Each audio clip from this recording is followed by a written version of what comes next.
Od premiery filmu Deadpool i Wolverine minęły już 2 lata, a figurki niektórych bohaterów, którzy tam wystąpili, dostaliśmy dopiero niedawno.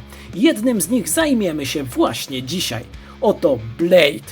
Witaj na kanale Freak Toys i zapraszam Cię na recenzję.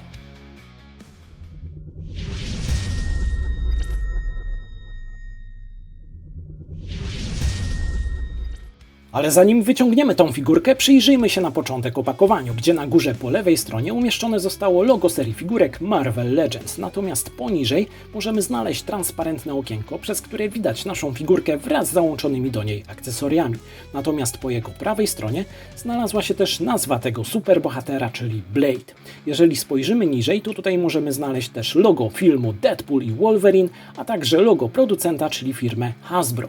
Jeżeli obrócimy to opakowanie na bok, to tutaj również znajdziemy podobne loga czy też napisy, a także render ze zbliżeniem na twarz tej figurki. Natomiast z drugiej strony jest praktycznie to samo, z tym, że tutaj mamy troszeczkę to zdjęcie większe. Na odwrocie tego opakowania natomiast możemy znaleźć też krótki opis postaci, a także pozostałe figurki z tej serii, takie jak Battle Damage Wolverine, nasz dzisiejszy bohater, Wolverine w żółto-brązowym kostiumie, takim bardziej komiksowym, Laura, czyli X-23, Cowboy Pool oraz Cassandra Nova, czyli główna antagonistka tego filmu. Kto wie, może z czasem dostaniemy też więcej postaci, takich jak Gambit czy też Elektra. Byłoby naprawdę spoko. I to tyle, jeżeli chodzi o to opakowanie, także teraz je otwórzmy i sprawdźmy, jak ta figurka prezentuje się bez niego. Figurka Blade'a została wykonana w skali 6 cali, jak inne figurki z serii Marvel Legends. A więc sprawdźmy zatem teraz, jak to przełożyło się na wysokość tej figurki w centymetrach. Otóż Blade mierzy dokładnie 16 cm. Dla porównania przygotowałem dwie inne figurki w dwóch różnych skalach.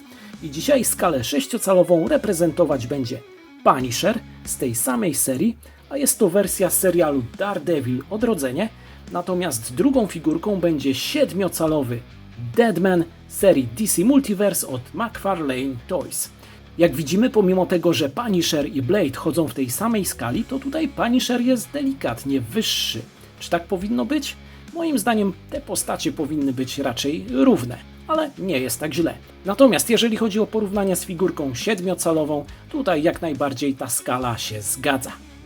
Oczywiście w tej recenzji nie mogło zabraknąć porównania z dwoma głównymi bohaterami tego filmu, czyli Deadpoolem oraz Wolverinem. Te figurki swoją premierę miały już parę lat temu, ale nadal świetnie wyglądają i bardzo dobrze pasują do Blade'a. Co do Wolverina, już niebawem postaram się stworzyć recenzję, gdzie porównuję 3 najnowsze wersje tego bohatera. Oczywiście w wersji figurkowej, także koniecznie subskrybuj kanał, aby tego nie przegapić. Przejdźmy teraz do akcesoriów, które zostały dodane do figurki Blade'a, a są to łącznie 4 wymienne dłonie, z czego 2 prawe to pięść i dłoń dostosowana do trzymania np. miecza. Natomiast 2 lewe dłonie to dłoń wyprostowana oraz dostosowana do trzymania broni palnej.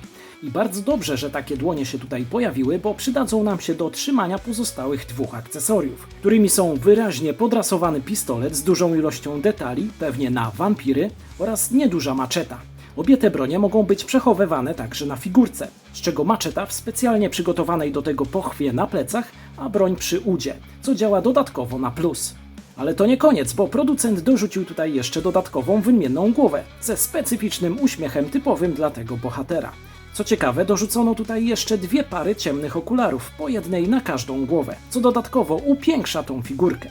Nie wiem jak tobie, ale mi Blade zawsze kojarzył się z długim skórzanym płaszczem i pełnoskalowym mieczem. Dlatego pozwoliłem sobie takowe dokupić na AliExpress. I powiem szczerze, że był to strzał w dziesiątkę, przynajmniej z płaszczem, bo miecz okazał się być troszeczkę za duży. Ale dzięki specjalnie przystosowanemu otworowi w płaszczu możemy takowy miecz przechowywać na plecach, co wygląda epicko. Ten płaszcz posiada też dodatkowe wszyte druciki, dzięki czemu jest pozowalny, a więc zdecydowanie było warto. Zabrakło mi tutaj glewi, czyli wracającego ostrza, którym Blade rzucał w filmie, oraz bazułki, z której rozwalił bramę do twierdzy Cassandry Nowy, ale wtedy pewnie ten zestaw urósłby do rangi deluxe, co podwoiłoby jego koszty. A tak jest naprawdę nieźle. Rzućmy teraz okiem na detale tej figurki. Rolę Blade'a po wielu latach powtórzył Wesley Snipes i moim zdaniem ta twarz świetnie go oddaje. Chociaż pojawiają się tutaj już siwe włosy i zarost, to nadal przypomina pogromcę wampirów z trylogii Wiecznego Łowcy. Na pochwałę zasługują tatuaże umieszczone na szyi. Mały szczegół, ale cieszy.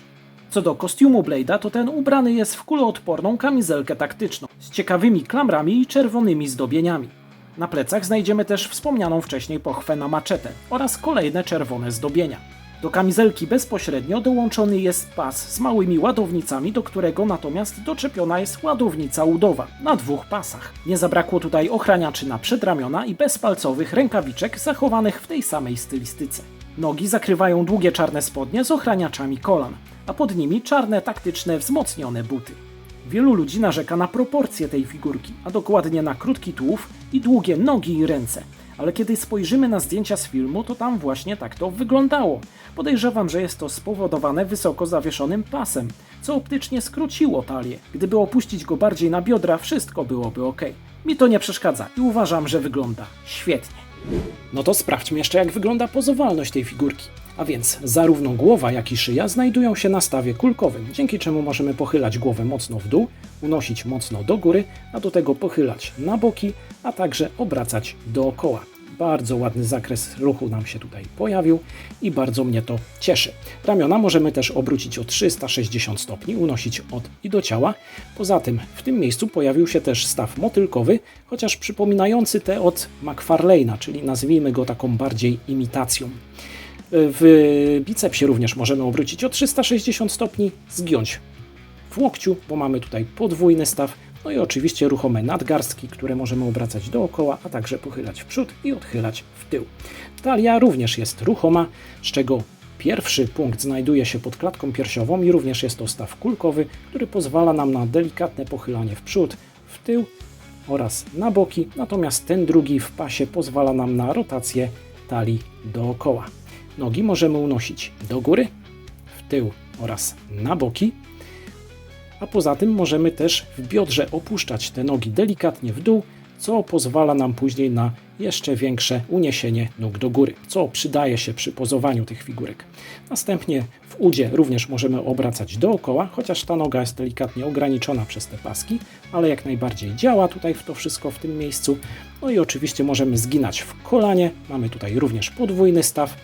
No i na koniec zostały nam ruchome stopy, góra, dół, a także delikatnie na boki, głównie przez ten design spodni. Ale jak widzisz, ten Blade jest naprawdę bardzo dobrze pozowalny i nie ma się tutaj tak naprawdę do czego doczepić. Podsumowując, kiedy Blade pojawił się w filmie, było to bardzo pozytywne zaskoczenie, które wbiło mnie w kinowy fotel.